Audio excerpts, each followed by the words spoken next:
chamada de telefone. Talvez um dos temas que está sendo exposto a essa questão da pandemia é a questão do ministério pastoral, né? Eu tenho ouvido e discutido isso muito em relação a essa questão de como fica o ministério pastoral, embora a gente já tenha falado algumas coisas nesse primeiro período, em relação à exposição do ministério pastoral a essa crise, né, que nós estamos vivendo. E é inevitável a gente pensar nisso, porque não é só a igreja, não é só o ministério pastoral que está sendo exposto a um momento de mudança, toda a sociedade. Aliás, eu diria que isso é uma coisa positiva, né, porque a igreja sempre teve um delay às pautas culturais ou socioculturais, né? A gente sempre estava ali 5, 10 anos discutindo coisas de uma forma mais atrasada, né? Então, bateria, discutindo coisas que a cultura já tinha avançado. Eu acho que a pandemia coloca a igreja, expõe a igreja ao mesmo ambiente de mudança de qualquer setor da sociedade. E é inevitável que a igreja, e nós como ministros e ministras do Evangelho, né, também estejamos expostos a essa crise, né, essa nova situação histórica que todos nós estamos vivendo. Há um outro ingrediente, que é o ingrediente da exposição familiar, né? Quando você tem um livro do Paul Tripp, Vocação Perigosa, fica aqui até a sugestão, um livro muito bom para trabalhar a leitura. Ele fala uma coisa interessante, né? Um dos seus capítulos que, diferentemente de outros trabalhos, onde há divisão, né, a secularização entre trabalho e ambiente familiar, o ministério pastoral não tem esses limites entre família, casa e ministério, né? A gente é mais exposto, familiarmente falando, vou usar essa expressão, ao trabalho do que qualquer outra profissão, né? Os nossos filhos, casamento, nossa rotina, nossa agenda, ela não se divide, né? Ela está integrada a isso. Existem consequências para isso. Então, você imagine, se a nossa crise ministerial ela está sendo exposta a um momento de mudança, a gente tem que parar para pensar que a nossa família também está exposta a essa questão da mudança, né? Nosso ministério também está exposto a isso. E eu queria discutir isso um pouco, né? Nós falamos sobre uma questão pessoal, que é a gestão do tempo, e a questão do ministério, essa percepção de que o ministério está sendo exposto a um momento delicado, né? A um momento de transição histórica, né? Eu vou falar aqui, eu acho que esse é um ponto até que a gente pode discutir bastante aqui. Na semana retrasada, não sei se todos aqui conhecem o pastor Messias Anacleto Rosa, a gente fez um fórum de interação na IPI, e aí as pessoas perguntaram para ele, né? E aí, como que fica o ministério pastoral? Ele falou assim, ele respondeu, olha, graças a Deus que eu estou terminando a minha jornada. E aí ficou aquela palavra de receio, assim, né? Todo mundo, porque nós, de fato, estamos vivendo um momento de transição histórica, né? Quais serão as consequências disso, o impacto disso na questão ministerial. E aí eu quero ler, partindo de uma reflexão bíblica, o texto de 2 Timóteo, capítulo 2, versículo 5, quando o apóstolo Paulo ele dá um conselho, né? E diz o seguinte, faça todo o possível para conseguir a completa aprovação de Deus. A linguagem de hoje diz isso. Faça todo o possível para conseguir a completa aprovação de Deus, como um trabalhador que não se envergonha do seu trabalho, mas ensina corretamente a verdade do Evangelho. Eu peguei um comentário aqui do N.T. Wright, que está na moda aí, pessoal, né? E interessante a perspectiva dele sobre esse texto, né? Algumas traduções dizem, procura se apresentar a Deus aprovado, né? Segundo o N.T. Wright, Paulo está propondo aqui a Timóteo um referencial. Não que a ideia aqui não é que Timóteo tenha que fazer coisas para ser aprovado por Deus, mas que os referenciais do ministério, aquilo que Deus chamou ele para fazer, deve ser aprovado pelo próprio Deus. E aí ele propõe o seguinte movimento, que essa aprovação não vem no final daquilo que Timóteo faz, mas vem no início daquilo que ele faz. Como se Timóteo tivesse que estabelecer essa visão ministerial. Olha, eu preciso ser aprovado e buscar a aprovação de Deus. Então, o que eu faço é dirigido, estabelece como referencial o próprio Deus. É uma visão de ponto de partida de ministério, não de ponto de chegada. E isso talvez tenha muito a ver com a vida da gente, porque muito do nosso ministério tem uma busca incessante pela aprovação dos outros. A gente busca a aprovação da paróquia, da comunidade, das pessoas. A gente busca uma aprovação da própria denominação, da instituição. A gente busca a aprovação dos colegas e das colegas de ministério. E a gente, de alguma forma, se torna refém disso.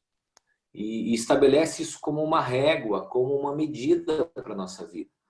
E isso pode ser um pouco alienante e pode nos escravizar. Essa sensação de que a gente tem que correr e fazer para chegar a uma medida, a atingir um nível. E Paulo está estabelecendo para Timóteo aqui um outro referencial, o próprio Deus, né? Deus é que nos aprova. Ele nos aprova para fazer aquilo. E é interessante esse movimento, né? Eu sei que tem aqui algumas pessoas que conhecem o texto bíblico e talvez da área também, essa percepção dele de que essa aprovação ela está no início. Você está aprovado para algo, não fazer para ser aprovado. Mas o ministério pastoral pressupõe isso. E ele segue como um trabalhador que não se envergonha do seu trabalho. E aqui eu quero então apontar alguns problemas, né? Eu vou lidar sempre com essas dificuldades e depois com alguns apontamentos. Eu acho que nessa crise, nessa pandemia, no início, muitos colegas e muitos pastores queriam trazer um senso de utilidade, esse é o ponto, e de produtividade. Parece que a gente queria dizer para as pessoas da comunidade, da igreja, da paróquia, que a gente era fundamental. Que olha como a gente trabalha, né? Diante de tudo isso, a gente precisava mostrar isso. E essa insegurança, né, de sustento, essa insegurança até de buscar um reconhecimento do nosso trabalho. É uma pergunta que para nós impacta muito quando a gente chega num comércio, a pessoa pergunta do que você trabalha, né? Já aconteceu comigo, fala, eu sou pastor. Não, mas o que você trabalha, né? E aí, hoje está na moda, alguns falam assim, eu sou teólogo, né? Eu gerencio pessoas espiritualmente, eu sou um consultor espiritual, não sei qual que é a nomenclatura, e por isso que a gente vê até de alguns pastores essa sede e essa busca por terem até uma outra profissão para poderem dizer assim, olha, eu sou professor, ou eu tenho uma outra atuação, porque de alguma forma se vê expostos a essa busca constante de aprovação, né? Esse senso de utilidade, de produtividade. Por isso que muitos de nós trabalhamos em excesso no início da pandemia, e a gente trabalha para buscar essa aprovação, né? De ser reconhecido como alguém que trabalha muito, e isso é um ponto muito delicado no ministério, porque quase sempre, e essa tem sido a narrativa de muitos pastores, a gente percebe que as pessoas elas não valorizam isso, né? O tempo que você se dedica, o tempo que o Jeremias Pereira que conta uma história, ele contou no CTPI, não lembro quem estava lá e vai lembrar, que diz que um presbítero pegou na mão dele e falou assim, nossa, pastor, que mãozinha, que mão de moça, sem calo, né? Aí ele pegou a mão do presbítero e passou na cabeça dele, né? Falou, o calo está aqui dentro, né? Porque a gente fica exposto a essa questão assim, será que a nossa profissão ela é útil, né? Eu participei na semana retrasada de um fórum de pastores da região Nordeste, que trabalham no sertão paraibano, e uma pergunta lá me impactou.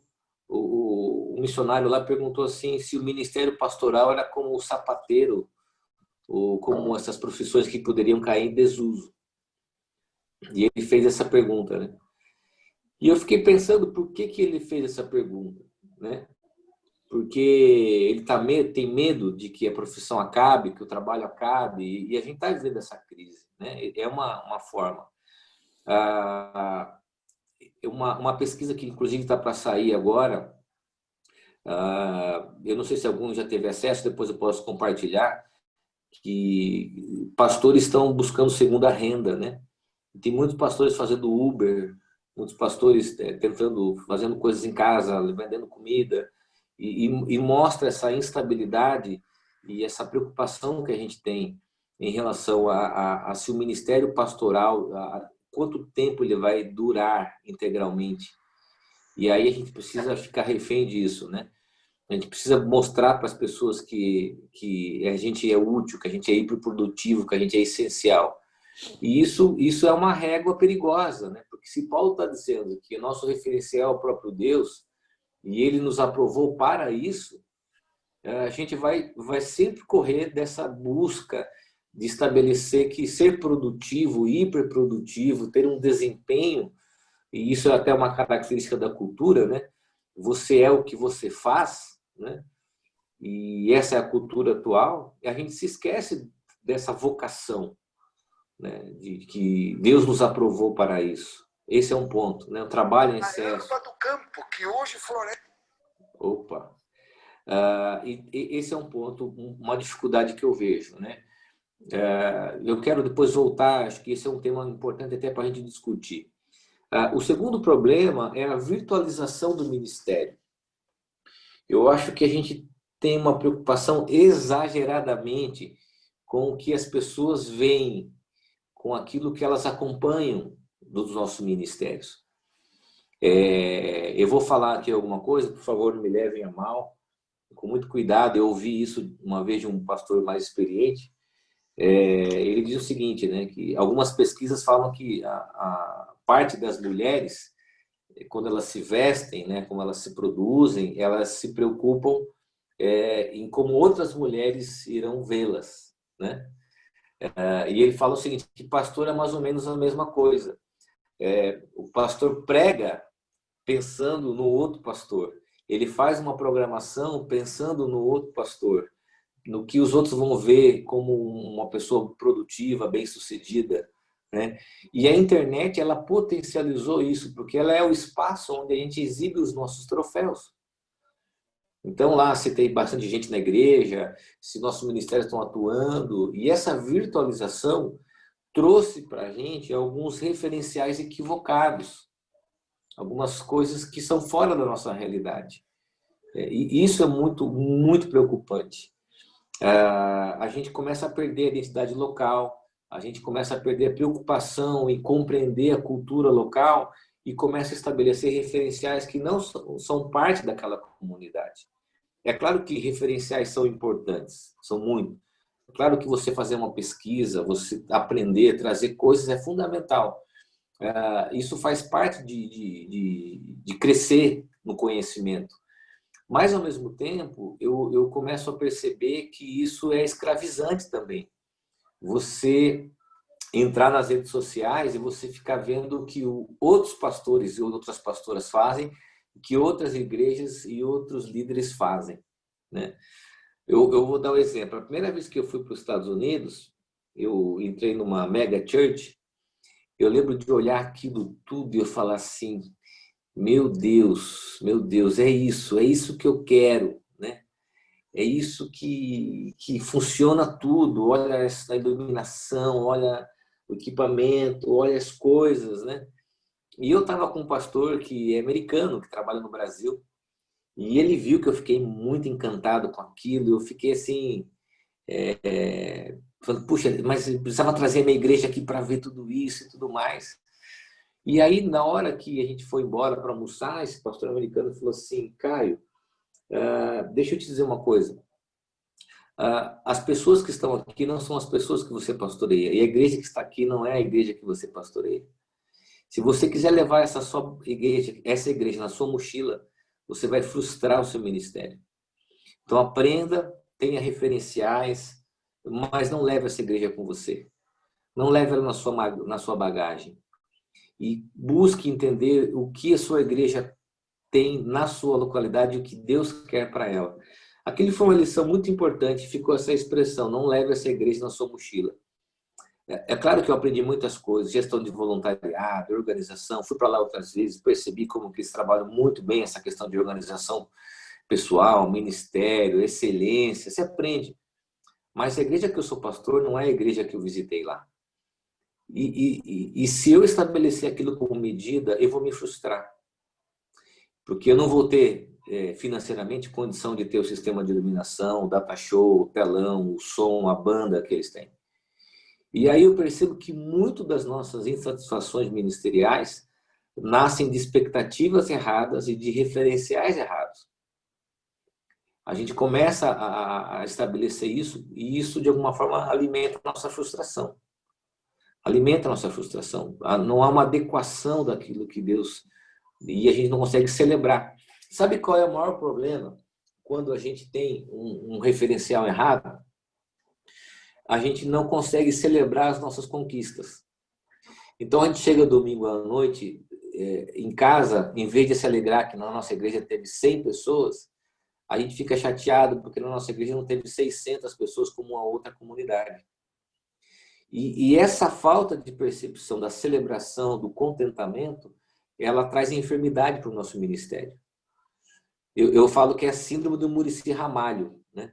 O Muricy Ramalho era técnico de São Paulo, e o São Paulo ganhava uma partida, ele ia para a coletiva, o pessoal pergunta, e aí, Muricy? Não tem o que comemorar, tem que trabalhar, porque aqui é trabalho.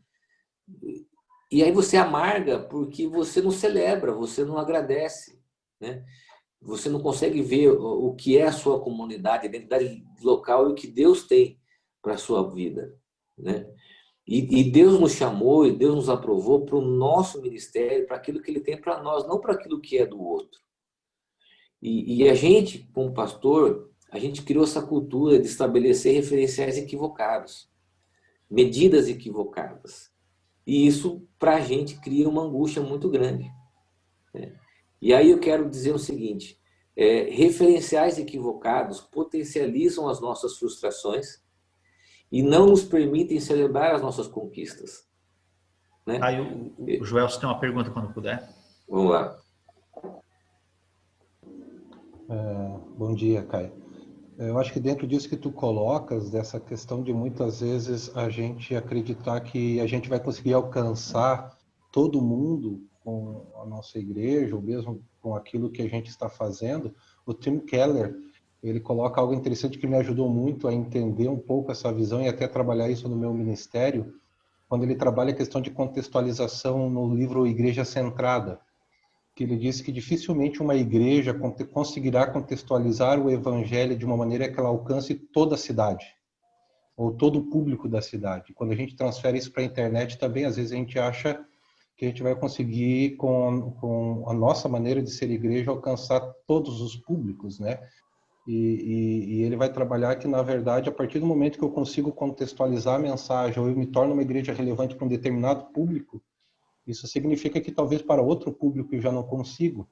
E aí ele fala que as diferentes metodologias de ministérios, na verdade, eles não precisam se tornar concorrentes, mas eles podem ser complementares. Porque igrejas podem alcançar públicos distintos a partir das suas particularidades, sem necessariamente serem uma ameaça uma para o outro, porque ninguém vai conseguir alcançar todo mundo, né? Talvez dentro disso que você acaba de colocar. E o que fica, na verdade, é aquilo que é fundamental, aquilo que é essencial, né? E até ele fala só para concluir, dessas experiências que muitos pastores iam até lá, a igreja dele, para copiar o modelo, né? E ele dizia que não ia funcionar também, porque não dá para copiar aquele modelo, porque isso não funcionaria em outro lugar, né? Você sabe que o ponto até que eu ia trabalhar aqui dos referenciais equivocados são as réguas de discursos ministeriais. Vou fazer um gancho com aquilo que você falou, né? Não só expectativas erradas, mas eu acho que a gente gasta muito tempo defendendo ideologias de ministérios.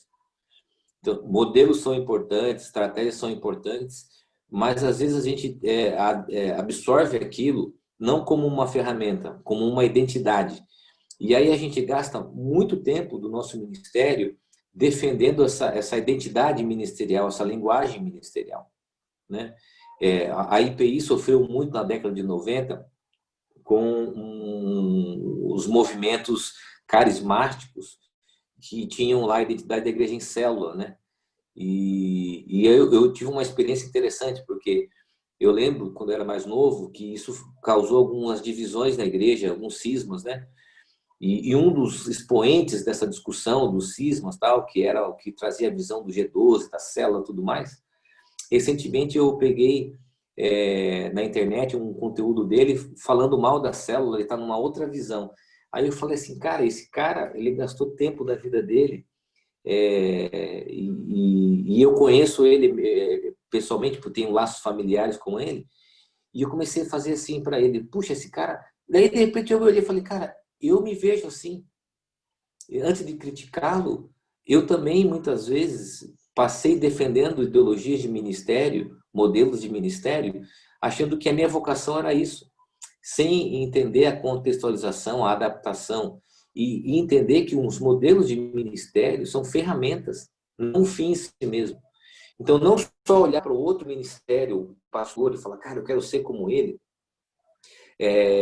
ou a igreja dele, eu quero ter a igreja dele, mas também não pegar esses pacotes e achar que o meu ministério é defendê-los, mas pegá-los como ferramenta. Olha, eles estão fazendo isso, olha, eles acertaram e erraram nisso, olha, isso é legal, isso dá para ser contextualizado, essa é a nossa linguagem, isso dá para a gente absorver, isso não dá para a gente absorver.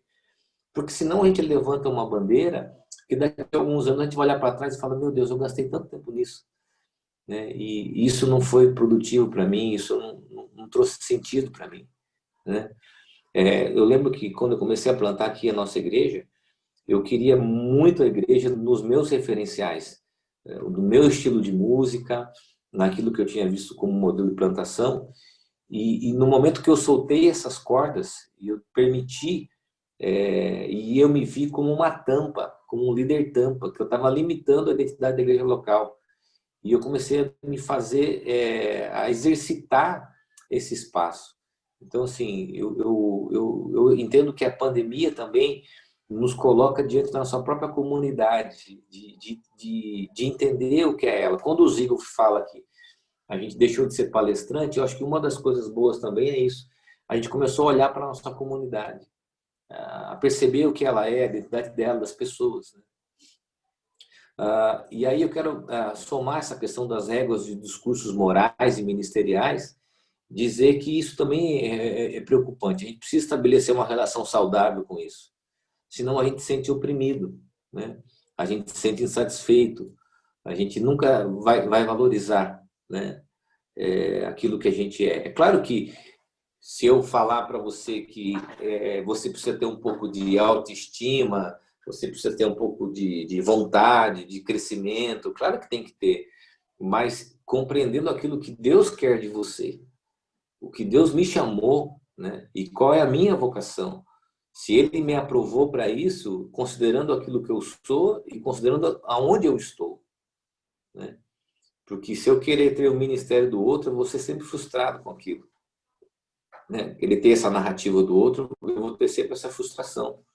E isso é um problema. Essa é uma dificuldade que nós, pastores, nós lidamos com essa autocobrança. A irmã falou sobre a culpa, né? A gente lida muito com esses referenciais. A gente é oprimido, pastores, por esses modelos, né? E de alguma forma a gente não sabe pegar aquilo que eu falei do equilíbrio, né? Puxa, é legal ouvir o testemunho de um cara e falar assim, puxa, eu quero ter uma história como a dele, mas eu não quero ser como ele, né? E aí a crise ministerial e vocacional que acontece com a gente. Eu percebo isso, que muito das nossas crises ministeriais, vocacionais, elas não estão na origem, se Deus nos chamou ou não. Elas estão para onde nós estamos olhando, para nossas expectativas. Nós nos sentimos frustrados porque a gente está olhando para o lugar errado. A gente está estabelecendo medidas erradas, equivocadas. E eu me vi assim, às vezes eu chegava em casa, eu lembro de uma vez chegar em casa, eu tinha planejado o culto, pensado todo o formato do culto, e eu cheguei em casa muito irritada, porque não aconteceu isso, não aconteceu aquilo, e tal, tal. E eu entrei no carro, fui falando para minha esposa, né, que as nossas esposas, nossos maridos, familiares que ouvem da gente esse lamento. E a minha esposa falou assim, olha, você está ficando chato, porque você não está conseguindo ver as coisas boas da igreja, as coisas da comunidade. Por exemplo, você viu que fulano que a gente convidou estava lá, você viu que... E ela começou a me fazer olhar para coisas que eu não estava vendo. E por diversas vezes eu tive que me despedir desses referenciais. Então, assim, eu convivo em alguns ambientes pastorais, de ministérios, onde constantemente eu preciso me adequar para não absorver, porque pastores, eu vou falar sobre isso amanhã, a gente se tornou competitivo também, né? Quer ver um exemplo? A pergunta antes da pandemia era quantos membros sua igreja tem, quanto ela arrecada, qual é a frequência. Hoje a pergunta é quantos views, né? Quantas pessoas assistiram, né? Ou seja, a gente está sempre buscando essas réguas para medir desempenho, sem compreender que a vocação está conectada àquilo que é o chamado de Deus para a nossa vida, né? E aqui eu tenho um pouco de questionamentos para fazer, eu quero que vocês participem comigo. Assim, não é só papel nosso provar a nossa utilidade, trabalhando muito. E o exercício de compreender o chamado de Deus para a gente. Porque logo em seguida Paulo fala, olha, como um trabalhador que não se envergonha do seu trabalho. Se a gente tem a aprovação de Deus, a gente não precisa ficar incessantemente buscando a aprovação das pessoas, dos modelos, dos referenciais, e tendo que mostrar para as pessoas que nós somos hiperprodutivos, essenciais, e que se a crise financeira vier, eles não podem demitir a gente ou diminuir nosso salário, porque nós somos essenciais. Porque isso é muito angustiante, né? E nem ir para as redes sociais fazer desabafo indireto para a liderança, né? Não é isso, mas ter uma visão de que Deus nos chamou para isso. E aqui eu quero fazer o seguinte exercício com vocês, duas coisas, né? Antes de caminhar aqui para as orientações. Deus nos chamou. E Deus sabia, pela sua graça, pela sua soberana vontade, que nós seríamos pastoras e pastores nesse momento da história. Talvez, alguns de nós, se a gente soubesse disso, eu entrei no seminário em janeiro de 2000.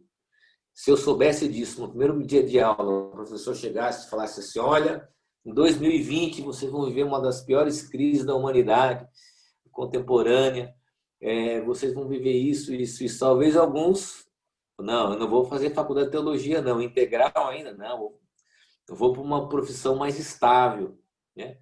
Mas Deus sabia que nós seríamos pastores e pastoras nesse momento, né?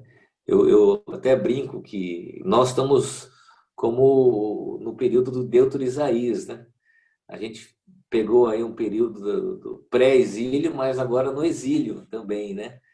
E Deus nos chamou para sermos pastores agora. Há um propósito para isso. E qual que é o nosso papel nessa crise, né? É abandonar, questionar ou compreender o que Deus quer para nós? E aí eu quero, então, contar uma narrativa para vocês que impactou muito a minha vida. Alguns de vocês me conhecem de caminhada. Eu sempre estou participando de eventos, estou ligado ao CTPI, que é um ministério que busca ser contemporâneo, de dialogar com a cultura, ligado também a outros ministérios, projetos de mentoria de igrejas jovens. Eu sempre estou buscando isso como um referencial. Logo após a minha primeira viagem para fora, para os Estados Unidos, que mudou muita coisa, foi muito bom para a minha vida, e eu lembro que eu peguei lá -6 graus, -7 graus, eu cheguei no Brasil e depois de 3 dias eu fui para um evento, falar num evento no sertão da Paraíba, na região de Pombal. Eu lembro que eu cheguei, fiquei um pouco tempo com a minha família e logo em seguida fui para lá para um trabalho que a gente tem, a nossa igreja é parceira de um projeto de plantação no sertão da Paraíba. E eu fui para lá. E eu fui muito impactado com aquilo que eu vivi lá. Parece que Deus queria me levar para uma realidade para mostrar referenciais daquilo que Ele faz nos mais diferentes locais, né? Como o irmão falou sobre contextualização. Eu fui muito impactado porque aquele pastor tinha uma jog, bem chique, aquela joguinha, as motonetas, e eu fui com ele na garupa dele, eu parecia o frango da Sadia, né? E era um capacete, fui com ele nas comunidades, onde a gente tinha cisternas, visitar, e como ele saía de casa, eu fiquei com ele uma semana, treinamento de liderança, e na hora de ir embora, eu me lembro, eu fico muito impactado com isso. E eu fui mandando fotos para o meu conselho, para a minha liderança, né? E eu perguntei para ele assim, ele chama-se Bruno. Falei, Bruno, o que você precisa? A nossa igreja quer te ajudar. E ele morava numa casa simples. Na minha pergunta para ele, eu pensei no kit básico do pastor contemporâneo. Notebook, celular, um iWatch, né? Eu pensei nisso. Sinceramente, falei assim, cara, esse cara não tem um notebook, uma internet, um celular, tal. E eu falei, o que você precisa? A nossa igreja quer te ajudar. Sabe qual foi a resposta que ele deu? Ele falou assim, ele pensou, e falou assim, Caio, eu preciso de protetor solar. E se for pedir muito, eu queria uma cortina de blackout para o quarto da minha filha, porque aqui é muito quente. E quando ele falou aquilo, eu não aguentei. Eu chorei. E eu tinha um grupo de mentoria de pastores jovens, eu peguei esse relato, eu falei assim, olha, a gente precisa mudar os referenciais de ministério da nossa vida. A gente precisa ter uma noção de onde Deus quer que a gente esteja, o que Ele nos chamou para fazer. E parar com essa angústia, com essas métricas que só geram frustração e descontentamento. A nossa igreja fez uma mobilização aqui, nós compramos uma moto, colocamos ar-condicionado na casa dele, blackout nos quartos, né? Hoje a gente tem essa parceria com o projeto deles e tal. Mas aquilo para mim foi um soco no estômago. Assim, e me faz transitar em alguns locais, alguns eventos, com os pés no chão. Me faz ir para realidades distintas sem permitir que os meus pés saiam do chão. E sabe para onde que é o chão? A comunidade local, as pessoas. E aí eu quero, então, fazer a seguinte consideração para a gente discutir aqui. Busque servir a comunidade. Vai ser muito importante nesses próximos dias, nesses próximos meses, a ideia do serviço. Eu participei de uma reunião com o Zigo há algum tempo atrás e ele falou uma coisa interessante que eu até anotei aqui. A gente vai ter que descer do púlpito, né? E servir a comunidade. O serviço vai ser uma linguagem pastoral.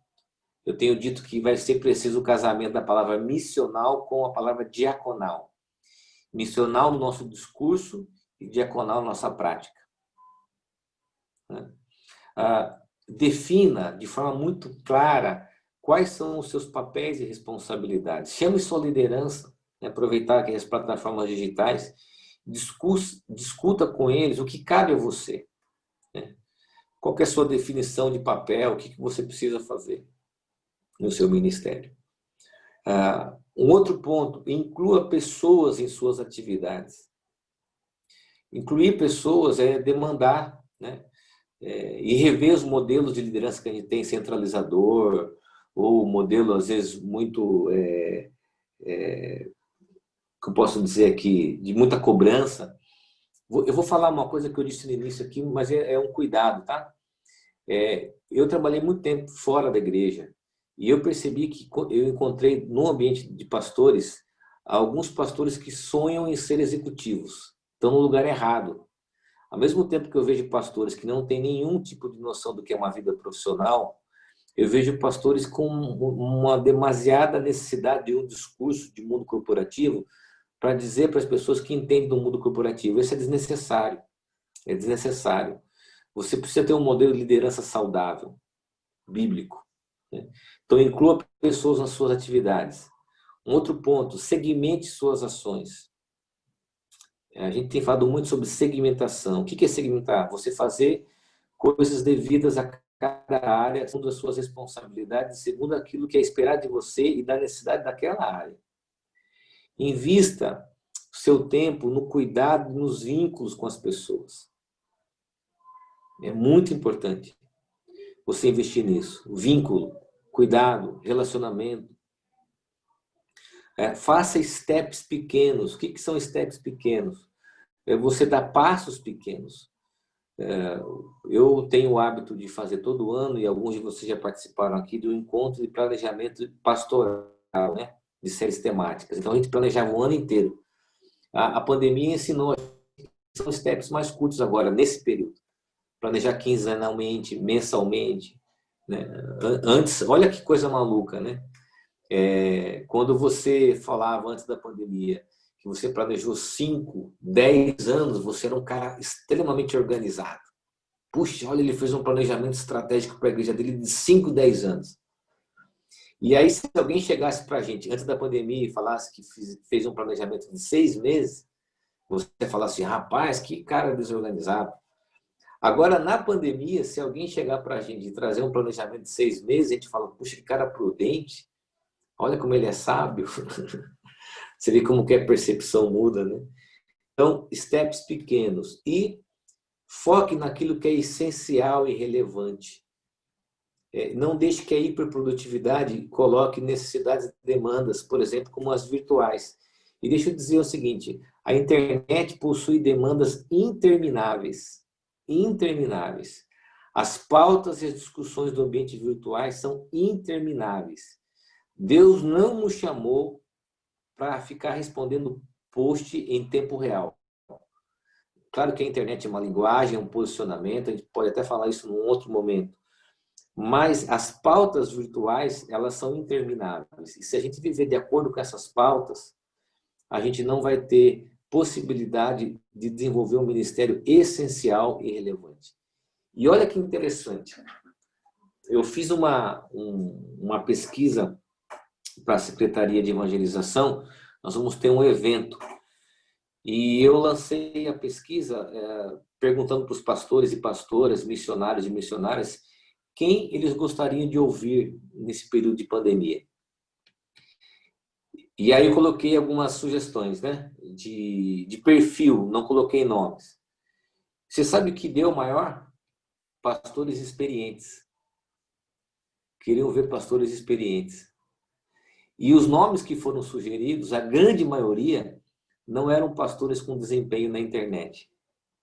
Eram pastores que tinham uma experiência pastoral para trazer.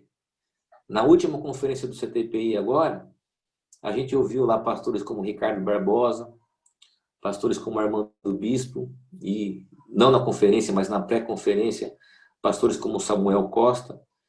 E eu percebo que a gente está disposto a ouvi-los, porque eles sabem identificar para a gente os nossos excessos e eles desenvolveram um ministério daquilo que é essencial e relevante.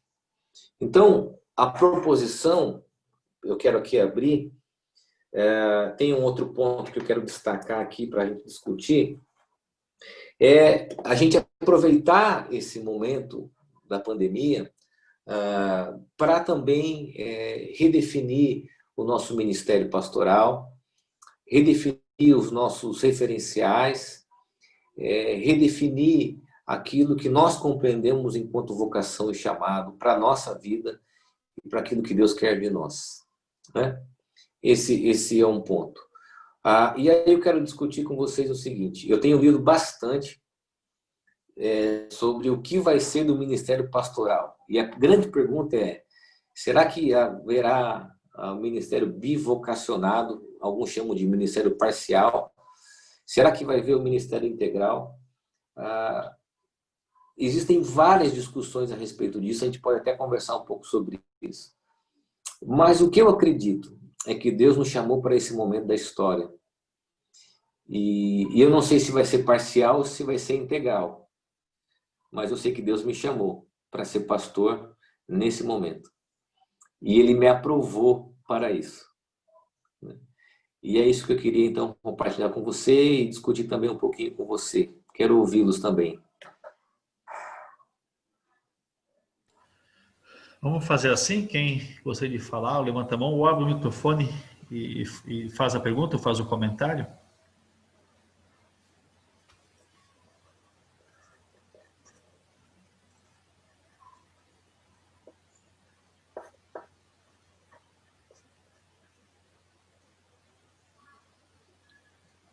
Bom, enquanto o pessoal não pergunta, eu quero... Tem alguém aí, não? Não?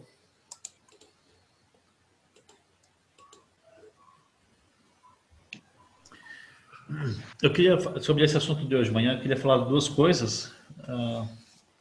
Uma tem a ver comigo, outra tem a ver com a igreja, quando você fala do ministério bivocacionado, ou covocacionado, ou ministério tempo parcial aí, que está bastante sendo falado também na nossa igreja. Primeira questão da gestão de tempo, bem no início do ministério, aí, faz 18 anos, eu tive numa conferência dos obreiros do Movimento Encontrão, e esse tema de gestão de tempo era uma das palestras, eu não lembro se foi a palestra principal, foi um encontro no seminário, e o Martin Weigender falou sobre isso, e ali teve uma fala que me ajudou bastante, foi de isso que você disse. Na semana anterior, ele disse, na sexta-feira, você tem que saber na outra semana quais são as demandas que você tem que vencer, o que você tem que fazer, as cartas que você tem que responder, o que você precisa preparar, organizar retiros, põe as demandas e estabelece um roteiro para aquilo que você vai fazer a cada dia. Né? Qual vai ser o dia das visitas, o dia de preparar, o dia de ler. E isso me ajuda bastante a me organizar, inclusive para ter o tempo livre. Então, acho que isso é essa coisa de você ter a agenda pronta antes, né? Na sexta-feira anterior, ela ajuda a gente a deixar o espaço para as urgências que vão vir e ajuda a gente a ter o tempo de família, algum tempo de qualidade para si, para a família, para a sua própria devoção pessoal. A outra questão, quando você fala do ministério nos dias de hoje, aí para nós, não sei como é que é na IP, agora falando da ISLB, existe um momento assim que gera uma certa tensão entre nós, talvez aqui no Sínodo não está tão forte isso, mas cada vez maior na ISLB. A crise expôs uma dificuldade que já vinha antes, que é a questão financeira. E hoje nós temos aquela lista de pastores que pedem o reenvio porque não acharam vaga, algum motivo assim, cada vez maior, uma lista crescente. Uma lista de pastores que estão em busca de CAN também, crescendo mais. E em vários locais, especialmente no Rio Grande do Sul, na Grande Porto Alegre, as paróquias estão contratando pastores por tempo parcial, né? Cada vez mais comum isso nesse LB. E aí agora, por exemplo, e com isso quero fechar, tem 22 candidatos ao ministério que vão fazer a prova agora, fizeram a prova escrita e passaram. Tem 15 espaços para receber PPHM e não confirmado esses 15 ainda, ou seja, não vai ter espaço para todo mundo. No fim do ano vai ter o envio, 25, 26 pessoas vão ter que ser enviadas no final do ano, se passarem no pró-ministério. E a expectativa de espaço para esses todos é bem baixa. Ou seja, a pergunta é se a nossa vocação, pergunta não, mas uma constatação que a nossa vocação está em cima do espaço que a SLB já arrumou para nós, ou como instituição está arrumado para nós, se vai ter espaço para todas essas vocações, ou se nós vamos ser empurrados mesmo por uma espécie de covocacionado nesse momento que a gente vive, se a crise aumentar. É isso que a gente está vendo na SLB. Só queria fazer esses dois comentários aí.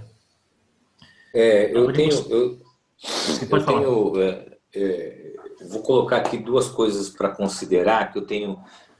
Há um tempo atrás a gente teve uma reunião agora, a IPI, junto com a Altruist, junto com a ICO, que é uma denominação nova, alguns conselhos para discutir essa questão do Ministério Integral e do Ministério Parcial. Né? Essa é uma linguagem que os americanos usam bastante, né? E o presbiteriano também usa essa ideia do integral e do parcial. Eles ligam, eles falam, há um apontamento, tá? De que isso vai estar ligado, o integral ou parcial, à realidade de cada igreja.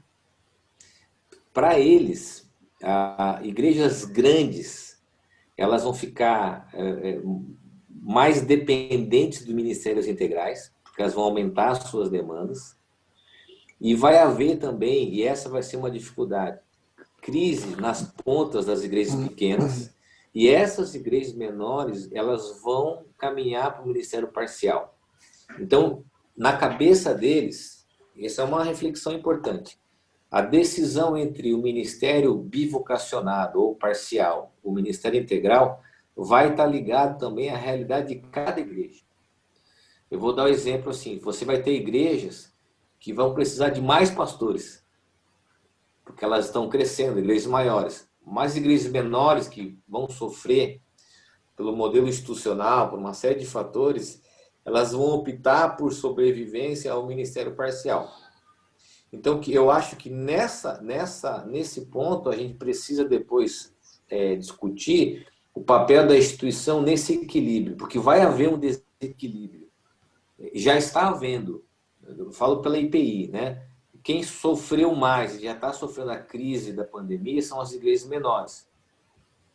E a gente tem aquela cultura da organização, já estão pedindo socorro financeiro e complemento salarial, então elas vão ser as primeiras a optarem nisso. Então a gente vai precisar pensar nesse ponto. Esse é uma questão do desequilíbrio, né?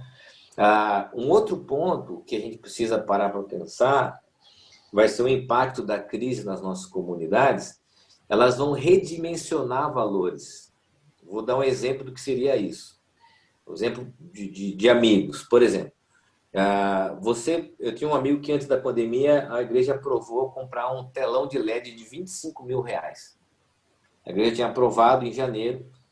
Foram comprar, teve que fazer uma cotação, exportação, veio a pandemia, não compraram. Mas já estava aprovado, o recurso já estava devido para comprar um telão. No meio da pandemia, a liderança chamou o pastor e falou assim, isso é um caso real, falou, pastor, não cabe nesse momento a gente comprar um telão de R$25 mil. A medida e o valor destinado a isso não cabem mais. Então, nós vamos ter que lidar com isso também na nossa realidade brasileira. A redimensão de certas coisas em função da crise econômica. E isso vai impactar os nossos ministérios. Nós vamos estar expostos a isso. Agora, eu acho que isso também é uma responsabilidade individual.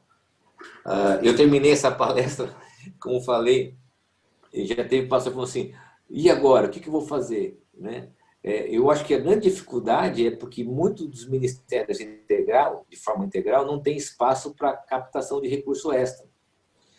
Então, assim, esse é um ponto. Então, você não tem uma segunda renda. Você não tem como. Então, ao invés de você pensar no ministério parcial, pensar no ministério integral com a possibilidade de uma segunda renda. E a gente não tem isso, né? E isso vai afetar. Nós estamos no momento, e acho que essa é uma discussão, você pode colaborar, que todos nós vamos estar expostos.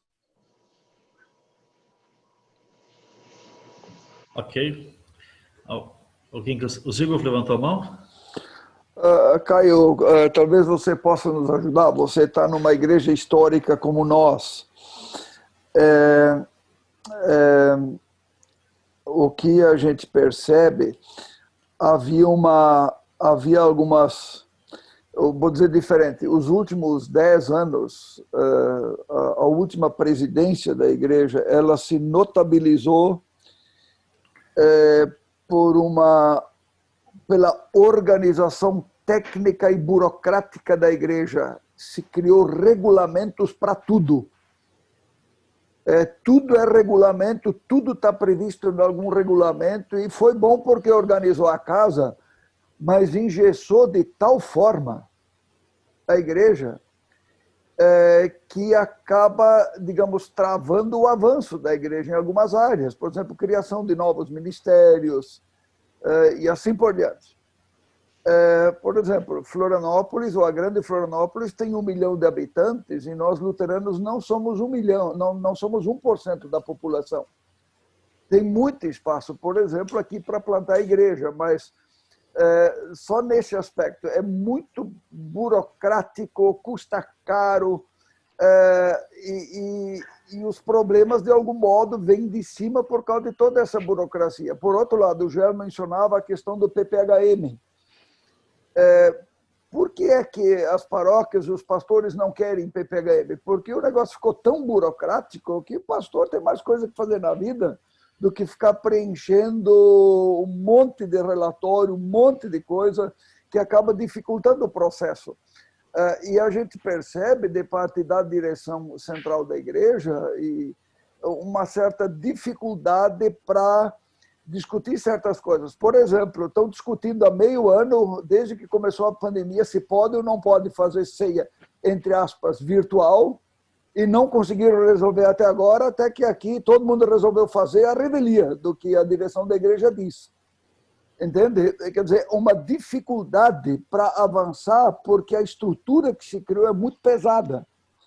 Entende? Por exemplo, agora vem uma outra discussão, a questão o estudo de teologia online. Quer dizer, as faculdades de teologia hoje que nós temos, elas lutam para sobreviver, mas vai ser uma luta hercúlea, no sentido de que o estudo de teologia, pelo menos, possa ser, em parte, online. Como é que é isso na tua denominação? Também tem esse peso da estrutura? Como é que funciona aí?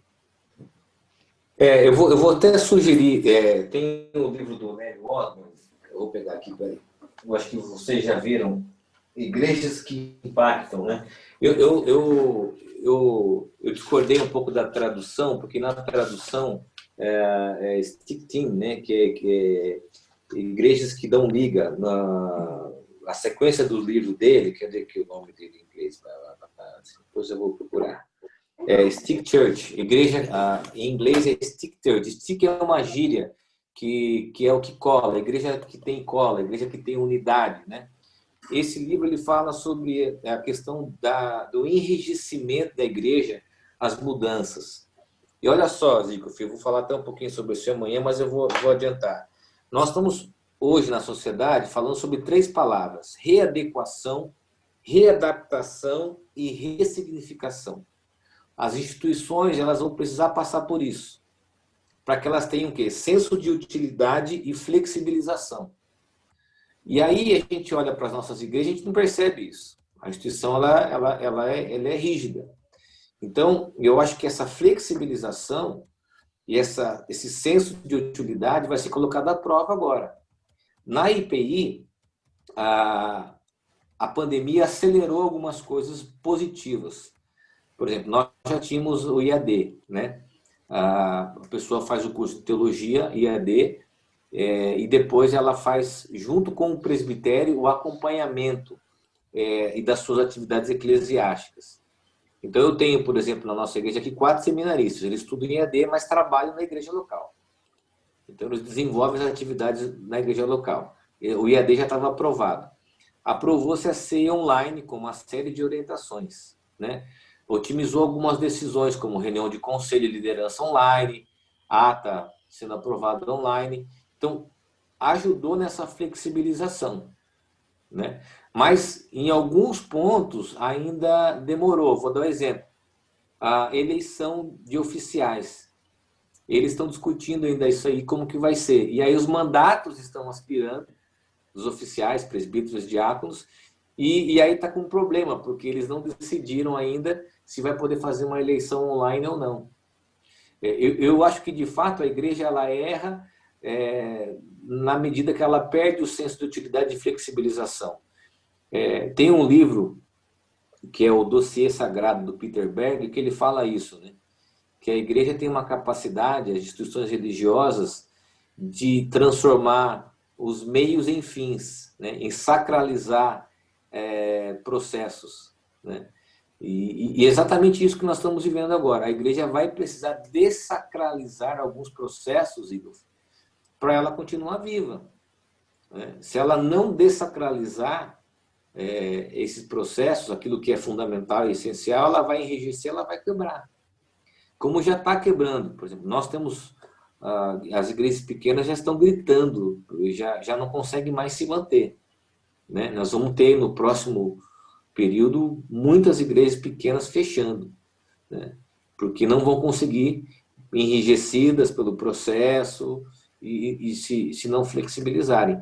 Então, somado à crise ministerial, nós também estamos vivendo uma crise institucional, né? Você falou agora, Zigo, que algumas igrejas optaram por si mesmas a fazerem a ceia, né?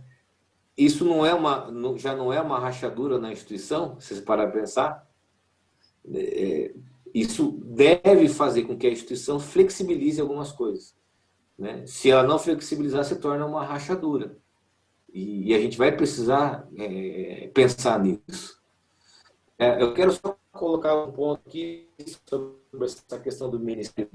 Eu não quero gerar uma situação de ansiedade para ninguém, mas a previsão que a gente vai ter os próximos anos, crise econômica e financeira, a gente tem que contemplar que as nossas igrejas serão fortemente impactadas por isso.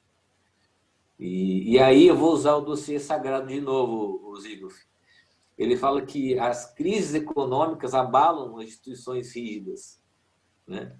Talvez as nossas igrejas históricas elas sejam forçadas a mudar também por crise econômica, né? Por crise econômica, e mais do que por opção até. Joia. Mas alguém gostaria de fazer uma pergunta, um comentário? Levanta a mão, abre o áudio e fala. Eu gostaria. Gostei da colocação do Caio, e para mim ajudou muito isso mesmo, que o trabalhar numa empresa, antes de assumir o pastorado, também alguns às vezes tiram licença para fazer isso, é uma coisa que para mim ajudou muito. Por quê? Porque cria uma rotina de eficiência, uma rotina de horário. E essa rotina é o que de fato flui, sem cansar, porque se a gente vai ver o que a gente faz, tudo por uma rotina boa, positiva, muitas coisas vão quase que no controle automático.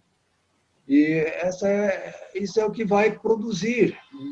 Eu tive, assim, 3 anos de empresa, passando por controle de estoque, depois faturamento e, no final, por correspondência comercial, mas tudo dentro de horário e tal. Isso me fez um bem no pastorado, que deu para abrigar também família, deu para abrigar momentos com os filhos, com a esposa, reorganizar como seria amanhã, como seria a tarde, como seria a noite, já que ministro trabalha mais à noite. Para mim, tudo isso não teve problemas. E pensando assim também nos filhos, é o que posso também passar para vocês. Hoje eu tenho filhos adultos, casados, estou aposentado. Não ficaram traumas. Parece que Deus abençoou e permitiu que não tenham essas lamúrias na família, que a esposa reclama, porque foi isso, os filhos que foi aquilo, pai ausente e tal. Eu queria assim até encorajar, dizer, façam uma rotina, revejam a sua rotina e construam uma boa rotina, porque quem não trabalhou na empresa não vai agora trabalhar, mas, enfim, construa uma boa rotina, que isso ajuda bastante. Organização pessoal, é exatamente isso. Exatamente.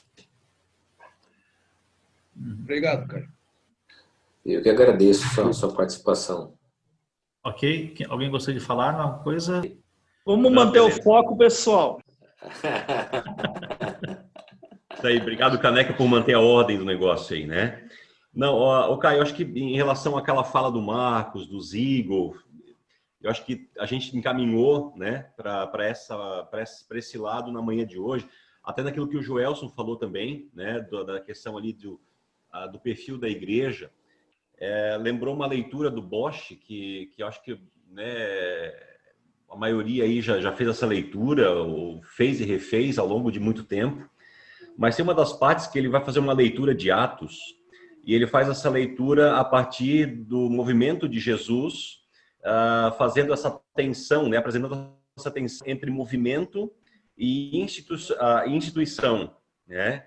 E a percepção que eu tenho aqui, eu junto com a Carol somos pastores de uma igreja centenária, né, que traz toda a sua história, de colegas que passaram por aqui, que pregaram o evangelho, sabe? E a gente percebe isso aqui na nossa comunidade, em outras, ao longo da igreja e por onde a gente já passou, essa tensão.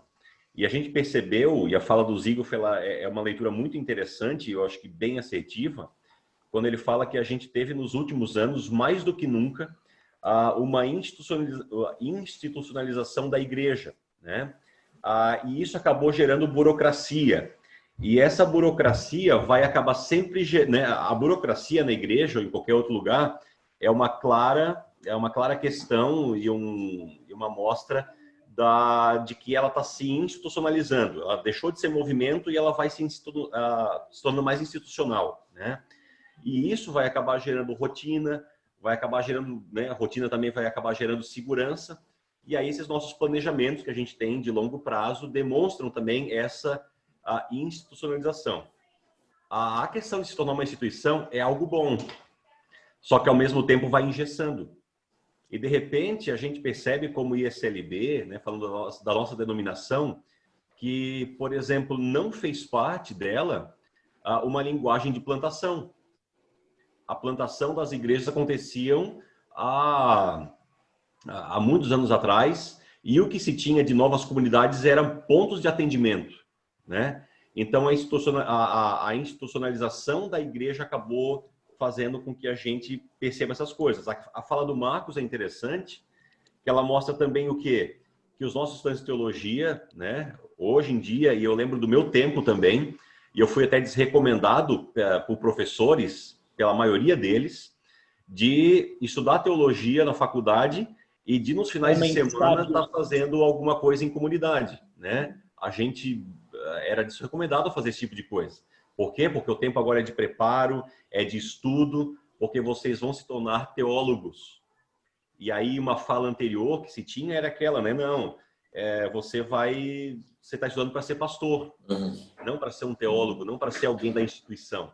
Então a gente percebe essa questão nesses últimos tempos. A minha pergunta para ti seria, como é que a gente faz para, dentro de uma instituição, criar um movimento sem que isso se torne algo, vamos colocar assim, de rebelião, né? Porque tem essa tendência, né, de que, não, dentro de uma instituição, alguém que se levanta para criar um movimento, ele acaba se tornando um revolucionário no final das contas. E é como muitas vezes algumas pessoas veem quem é de uma linha mais evangelical com esse perfil. Não, quem é mais evangelical tem essa tendência de ser rebelde contra a instituição, né?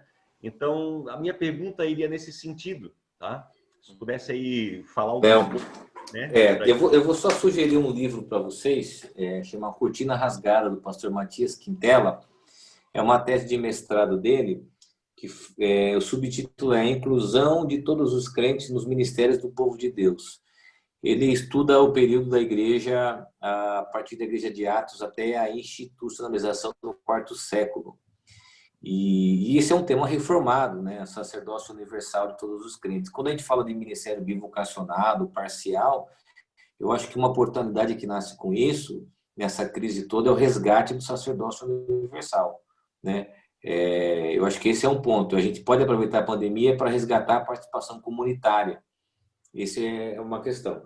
Voltando para a questão da formação, a IPI, eu já conversei isso bastante com o Joel, com alguns de vocês, com o Ziegfeld, é muito parecido com a luterana, assim.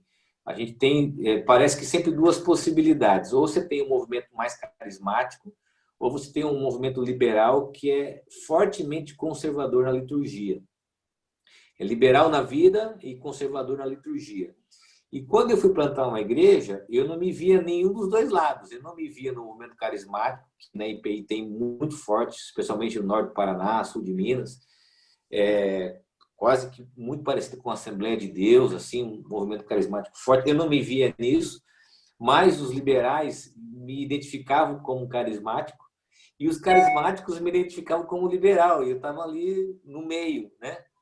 E aí nós começamos a igreja de uma forma equilibrada, com uma liturgia equilibrada, com uma pregação bíblica expositiva, e a igreja foi crescendo, a igreja foi... No início eu passei por muita dificuldade por essa questão de vestimenta, dificuldade por questão da identidade visual, porque não tinha organização ministerial, Mas aconteceu uma coisa no meu presbitério, que aí eu já começo a te responder, Israel. O nosso presbitério aqui, só em Sorocaba, nós temos 14 IPIs. A instituição começou a ruir em algumas frentes. Então, as igrejas começaram a ficar deficitárias, pouca gente, o presbitério começou a perder o seu poder representativo e, de repente, a gente percebeu que a gente teria que entrar no envolvimento com o presbitério. E aí a nossa liderança resolveu trazer o presbitério para perto e dizer, então a gente quer servir o presbitério. E a gente quer tomar a frente disso. Foi quando eu fui eleito, as atividades ainda hoje são feitas na nossa igreja, os encontros regionais, jovens, tudo parte da nossa igreja hoje. Nós entramos e resolvemos influenciar partindo da igreja local. Né? E esse é um ponto. Como você muda a instituição? Você tem duas opções. Ou você rompe e sai com a sua comunidade, ou você leva a sua comunidade para dentro da instituição, mas você conduz. E a sua comunidade passa a ser uma referência para aquilo. Porque, vamos ser sinceros, as nossas duas denominações, e podemos citar algumas instituições, elas estão em crise, elas estão em colapso. Elas estão buscando referenciais. Então, eu acho que é um momento também oportuno para o movimento de plantação de novas igrejas. Vou dar um exemplo de uma coisa aqui positiva. Eu sou secretário de evangelização. Ontem tive uma reunião com o presidente da igreja e nós apresentamos um projeto. A IPI tem 17 sínodos, grandes sínodos no Brasil. Nos próximos 2 anos, os 17 sínodos têm que plantar uma igreja. Foi aprovado isso. Meu Deus, foi um milagre, assim, uma coisa inconcebível. Nos próximos 2 anos, os sínodos têm que iniciar um movimento de plantação de igreja. Mas como que isso surgiu? Surgiu de igrejas locais. Igrejas locais que começaram a influenciar. Porque vai chegar um momento que esse pessoal que tem influência na instituição não tem igreja local. Na IPI chegou um momento assim, que pessoas que determinavam as decisões não tinham comunidade. Domingo não estavam sentados na igreja, não estavam vivendo. E o que dá vida à instituição é a igreja local. O que faz ela sobreviver é a igreja local. E o rompimento com essa questão enrijecida da instituição vai acontecer quando ela redescobrir a igreja local. Eu sempre tenho dito isso onde eu vou. O caminho para a mudança das nossas instituições é a inversão da pirâmide. Qual que é a pirâmide? A gente tem, hoje, as igrejas locais são uma base para a igreja nacional. Nós precisamos inverter isso. A igreja, a instituição nacional, a denominação, servir a igreja local. Tem que inverter isso. E a forma que a gente tem de fato, influenciando a partir da igreja local. Né? Os movimentos locais. Então, o movimento de plantação é um incômodo necessário. Né? Chega gerando liderança, trazendo um desconforto. Os amigos pastores torcem para dar errado, ficam torcendo lá para ver alguma coisa, mas você vai o trabalho desenvolvendo e isso impacta. Agora, nós temos uma grande dificuldade nos movimentos históricos, isso é um problema, a questão de uma formação teológica desconectada da igreja local. Eu acho que o problema do seminário não é nem tanto a teologia, mas é uma teologia desconectada da igreja local. Então, eu me escandalizo mais quando eu vejo um professor de seminário longe da igreja local do que quando ele fala uma visão teológica diferente da minha. Então, assim, eu acredito muito no resgate, e aqui eu quero enfatizar de novo esse livro, que fala muito a respeito disso, da comunidade local. Só existe instituição porque existe comunidade local. E aí, Israel, como que influencia? A partir da comunidade local.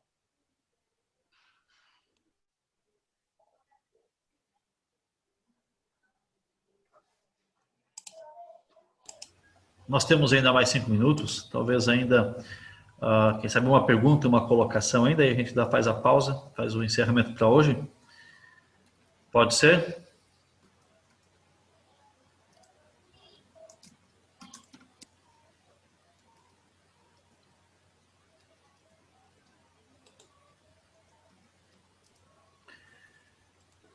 Quem for falar, abre o microfone e fala.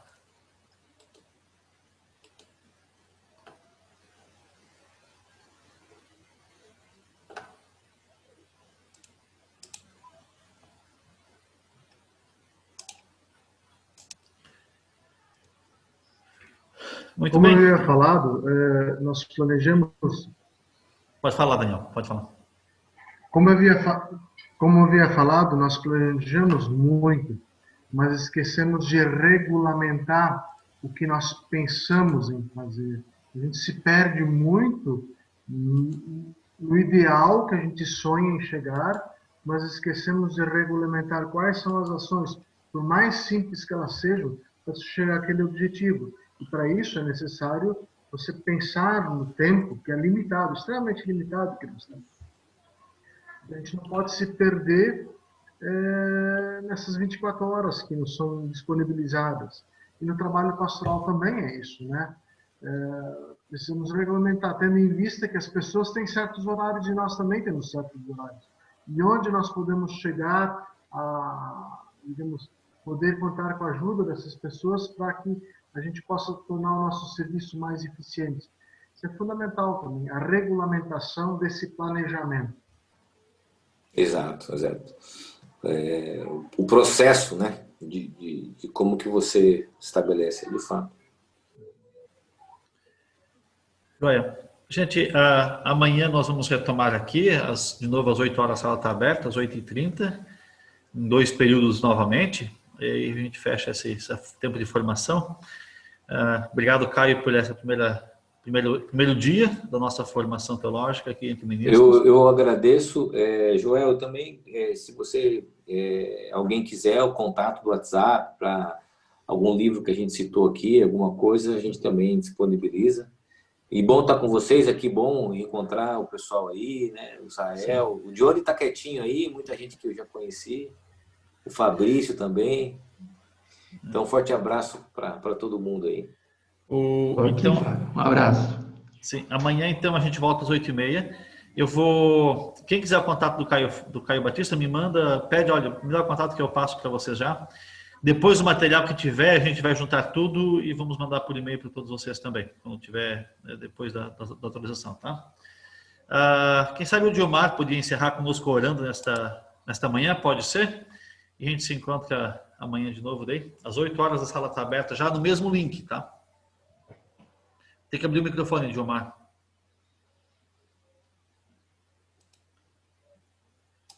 Precisa abrir o microfone, Diomar.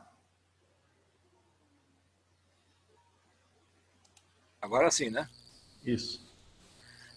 Te damos graças, Senhor, por essa comunhão virtual, mas comunhão também com os irmãos e contigo. E obrigado também por esses ensinamentos, por esse partilhar do Caio conosco. Pedimos que Teu Santo Espírito nos direcione, Teu Santo Espírito faça com que em cada um de nós se aprofunde e se fixe aquilo que nós precisamos desses aspectos de planejamento, de organização. Porque Tu és um Deus de ordem e não de desordem.